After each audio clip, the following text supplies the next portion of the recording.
Salam. Deyirlər, hər bir insan həyatında iki önəmli rəqəm var. Doğum tarixi və bu dünyanı tərk edəcəyi gün. Bəli, Allahın Quranda buyurduğu kimi hər bir canlı ölümü dadacaq. Bəs sonra torpağa gömülən bu cisim insan varlığının sonu mu deməkdir? Əlbəttə ki, Allaha iman gətirənlər üçün bu sualın cavabı tam aydındır.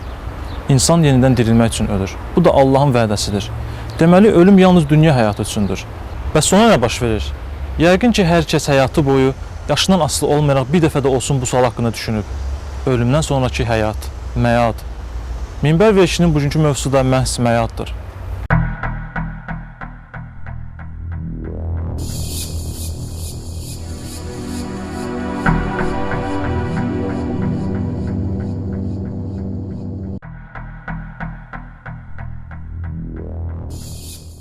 Bismillahirrahmanirrahim. Məad, ölümdən sonraki həyat və yaxud ölümdən sonra insanın dirilib Allah Taala'nın qarşısında dayanması. Bu mövzu çox əhəmiyyətli mövzulardan biridir.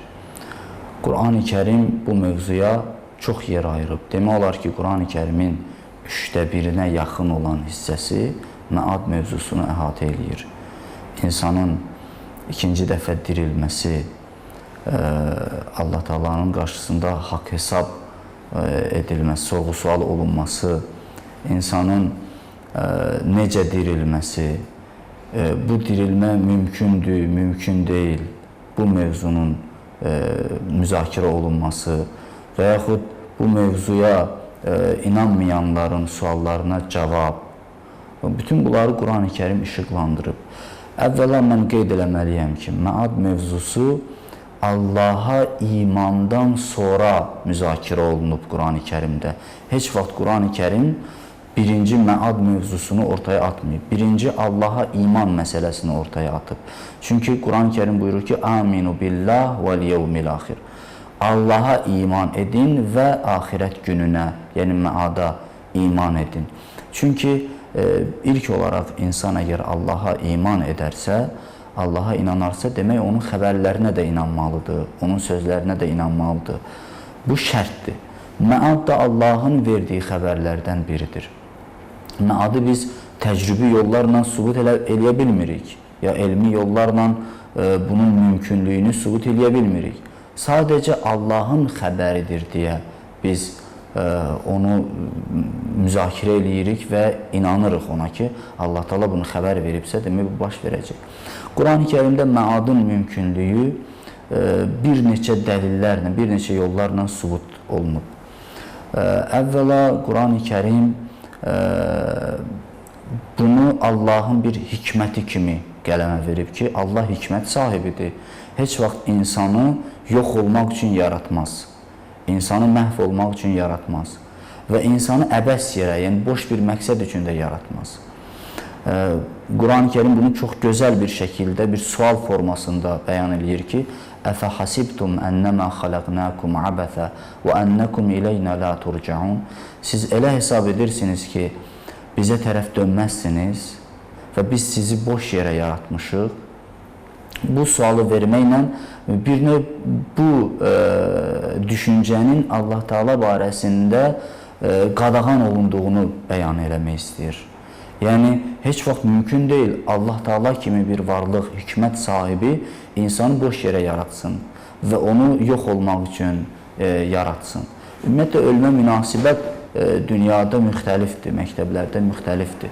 Amma İslamda və ümumiyyətlə dini baxışda budur ki, insan ölməz bir varlıqdır və insan əslində ölməklə dünyasını dəyişir və gün gələcək ki, Allah Taala onu dirildəcək və o öz etdiklərinin ya cəzasını ya da mükafatını alacaq. Bununla da cənnətə ya da cəhənnəmə gedəcəkdir. Bu mövzu o qədər əhəmiyyətlidir ki, hətta məada inanan bir şəxs, yəni qiyamətə inanan bir şəxs öz əxlaqını, öz davranışını, öz məfkurəsini hətta dünyada formalaşdırır.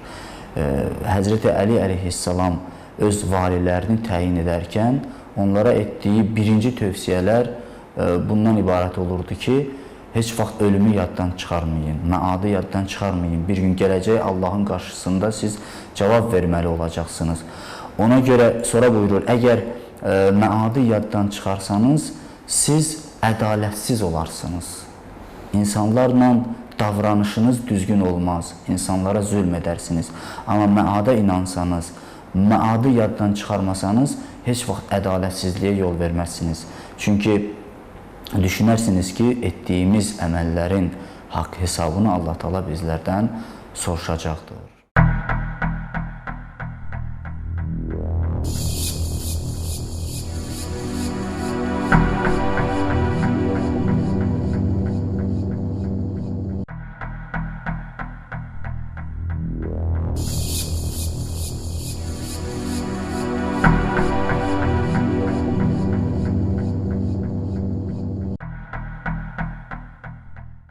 İnsanlar dünyaya gələn gündən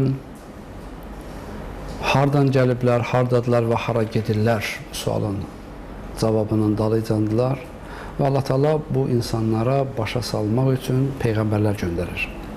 Və peyğəmbərlərin də insanlara çağırışının əsas hissəsi bundan ibarətdir ki, Allaha tərəf qayıdış var. Və bu qayıdışda insanın əməlləri hesablanacaq və əməllərə nisbətən insana xeyirli və ya ziyanlı əvəzlər, cəzalar veriləcək. Buna biz axirət aləmi deyirik. Dində buna məad deyilir. Hər bir şeyin məbdi var, məadı var, əvvəli və sonu. Məad yəni ölümdən sonraki həyat. Materialistlər və bəzi adlarını dil mənsubkeşi qoyub və dindən xəbərləri olmayanlar məadı danırlar. Allaha inanırıq, Peyğəmbərə inanırıq, ancaq o dünyadan kim qayıdıb gəlib? Belə bir məntiqsiz və yersiz sözlər danışırlar.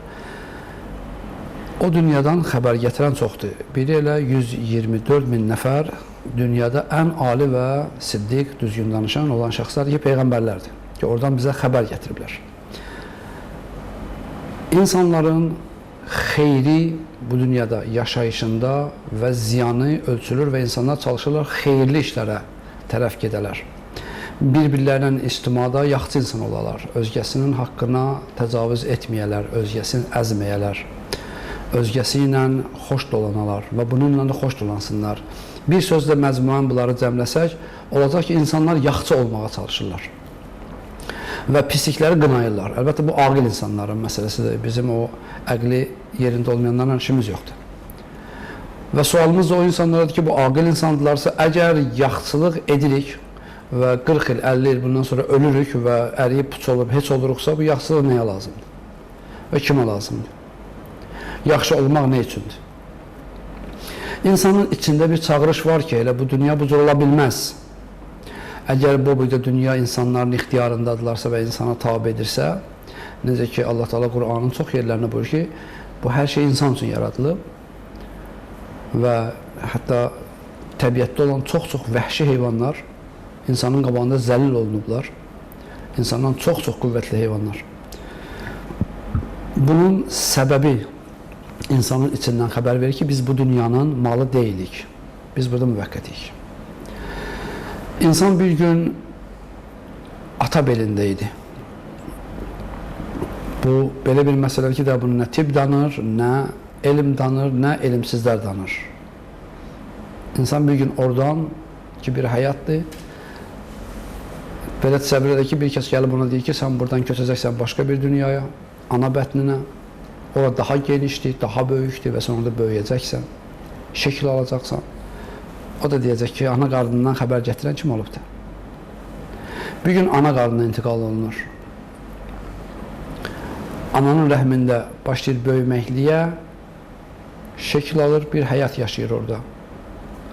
Orada da gəlib ona deyəndə ki, siz keçəcəksiniz bir aləmə ki, o aləmdə çox-çox böyükdür, sonsuz, uçsuz, bucaqsızdır və bu aləm onun qarşısında, yəni ana bətni, çox bir damladan da kiçikdir. O da həmin şey deyəcək ki, o dünyadan bura xəbər gətirən kimdir? Boş-boş danışmayın. Amma bu dünyaya gəldikdə görür ki, bəli, belə bir şey var. Amma yenə insan bu dünyada da buna xəbər verilir ki, bu da son deyil. Hələ bundan sonra bir bərzəx aləmi var ki, ora keçəcəksiniz. Və o bərzəx aləmindən sonra da bir qiyamətdən sonra cənnət, cəhənnəm aləmi var ki, ora keçəcəksiniz. Yenə də həmin şey ki, buradan xəbər gətirən kimdir? İnsan bilməlidir ki, xəbər verən var. Bunun xəbər verəni onu yaradandır, aləmlərin Rəbbidir. Və aləmlərin Rəbbi insanları səsləyir buna ki, sizi yaratmışam behişdə yaşamağa.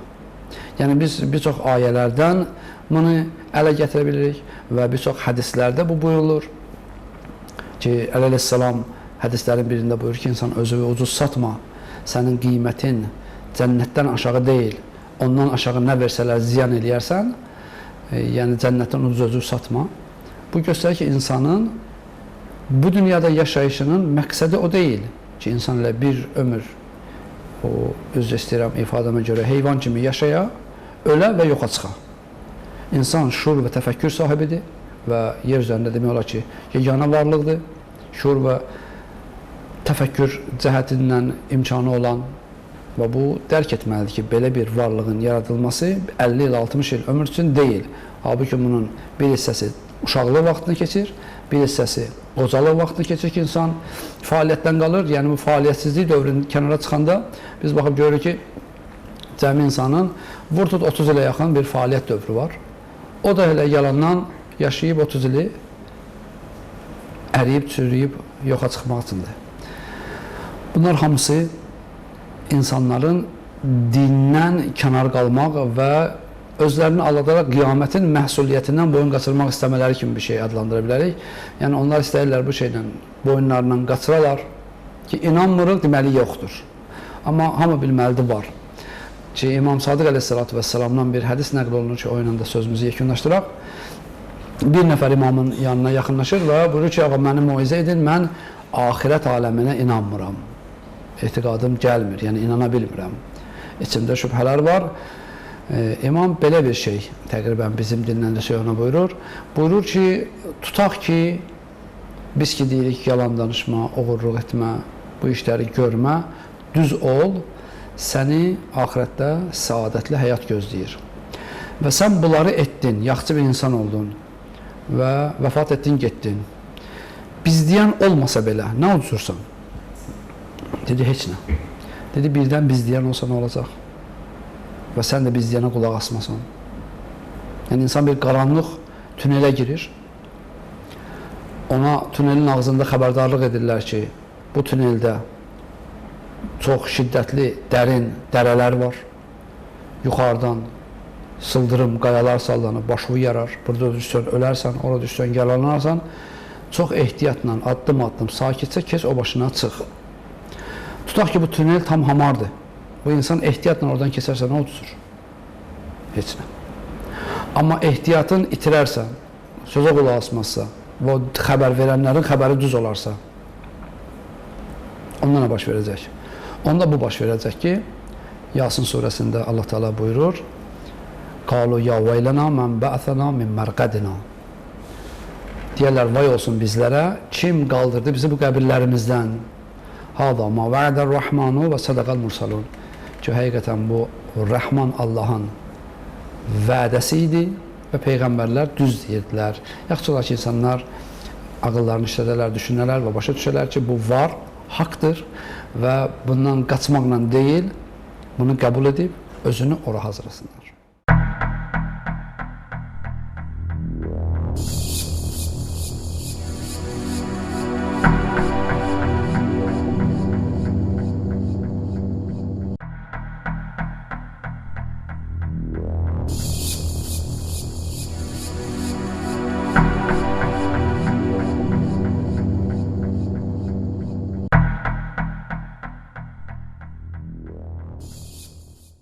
Bismillahirrahmanirrahim. Ölümdən sonraki həyata gəldikdə insanın həyatı bu dünya ilə bitmir. Allah insanı bu dünya üçün yaratmayıb. Bu dünyadan sonra onu da bir aləm gözləyir. İnsan, ölüm digər həyata keçiddir. Yəni, ölüm yoxluq demək deyil. Allah Quran-ı Kərimdə ölümdən danışarkən təvaffə kəlməsini işlədir. Təvaffə, yəni bir növ tərcüməsi təhvil almaq. Yəni, insan ölərkən Allah onu təhvil alır. Yəni, yoxluq demək deyil. İnsan hətta digər ayədə Qurani Kərimdə deyir, cəhənnəm əhli Allaha üz tutar, soruşarlar ki, Allah sən bizi 2 dəfə öldürdün və 2 dəfə diriltdin və biz günahlarımızı iqrar etdik. Biz günahlarımızı iqrar etdik. Buradan çıxış var. Allah onlara deyər, yoxdur. Maraqlı budur, 2 dəfə öldürdün və 2 dəfə diriltdin. Bunun mənası nədir?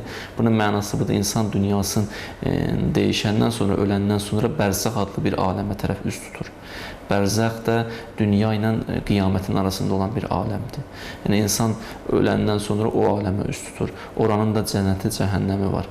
İndi yaxşı insansa cənnətə daxil olur, pis insansa cəhənnəmə daxil olur. Və orada da bir növ ölür. Qiyamət baş verəndə orada da ölür, bir növ daxil olur qiyamətin cənnət və cəhənnəminə. Yəni 2 dəfə ölüm, 2 dəfə dirilik üz tutur insana. Və bunlar da dünyadan bərzəxə, bərzəxdən də qiyamətin cənnət və cəhənnəminə tərəf keçiddir. Yəni insanın hər an maraqlı məsələ budur ki, hər nəfəs aldıqca biz bu dünyadan uzaqlaşırıq, hər nəfəs aldıqca biz axirətimizə, o birisi aləmə tərəf yaxınlaşırıq. Və o birisi aləmdə buranın əməlləri ilə mühüm rolu var. Yəni, bizim əməllərimiz oradakı yerimizi abad edir. Və əməl var, bərbad edir, əməl də var, abad edir. Peyğəmbər Meyraca gedərkən gördü ki, mələklər nəsə tikirlər. Daşı daş üstünə qoyurlar və birdən dayanırlar. Bu təəccüb oldu Peyğəmbərə ki, niyə dayandılar? Sual verir, cavab verir mələk ki, bunun mənası budur, insan ki, burada zikr edir məsələn, o hər zikr etdikcə daş üstünə qoyulur. Və o zikirdə Subhanallah və Elhamdülillah və La ilahə illallah və Allahu Ekber zikrindən ibarətdir. Yəni, insan o zikr elədikcə daş üstünə qoyulur və özünü bir növ əməlləri ilə, zikri ilə, itaət və ibadəti ilə axirətini abad edir. Yəni, bu dünyadan sonraki bir aləm var, o bərzəx aləmidir. Bərzəxdən sonra da qiyamət aləmi insanı gözləyir. Və ağıl da bunu təsdiq edir, insanın əqli də bunu təsdiq edir. İnsanda bir növ, belə cavab verim, rahatlıq istəyir, rahat olsun, rahatçılıq istəyir. Amma bu dünyada da bilirik ki, tam şəkildə rahatçılıq yoxdur. İnsan var, pulu var, xəstəliyi var. İnsan var, sağlamdır, amma pulu yoxdur. Məsələn, yəni, tam mənada rahatçılıq bu dünyada yoxdur. Tam mənada rahatçılıq özü cənnətdədir. Ki, insan tam mənada orada rahat olacaq. Əgər bu hissi Allah qoyubsa, demək, bunun yeri var, məqamı var. Susuzluq varsa, su da olmalıdır da. Rahatçılıq hissi varsa insanın qəlbində, rahat olmaq istəyirsə, onun bir yeri də olmalıdır. Və yaxud insan bir ömür burada zülm edirsə və biri digəri isə bir ömür ibadət edirsə, bunlar ölüb gedirlərsə və bu yoxluqla bitirsə, bu bir növ Allahın hikməti ilə uzlaşmayan bir məsələdir. Allahın hikməti tələb edir ki, bundan sonraki bir həyat olsun, yaxşı insanlar, Allahı sevən, Allahın buyurduğu kimi yaşayan insanlar cənnətə, Allahın dediyi yolla addım atmayan insanlar isə cəhənnəm tərəfi üst tutacaqlar. İnna hadeynahu səbil, immə şəkirən və immə kəfura. Biz yolu göstərdik, indi kim istəyir bu yolla addım atacaq, şükür əhli olacaq, kim istəyirsə addım atmayacaq, küfr əhli olacaq. يَوْمَ تَجِدُ كُلُّ نَفْسٍ مَّا عَمِلَتْ مِنْ خَيْرٍ مُحْضَرًا وَمَا عَمِلَتْ مِنْ سُوءٍ تَوَدُّ لَوْ أَنَّ بَيْنَهَا وَبَيْنَهُ أَمَدًا بَعِيدًا وَيُحَذِّرُكُمُ اللَّهُ نَفْسَهُ وَاللَّهُ رَءُوفٌ بِالْعِبَادِ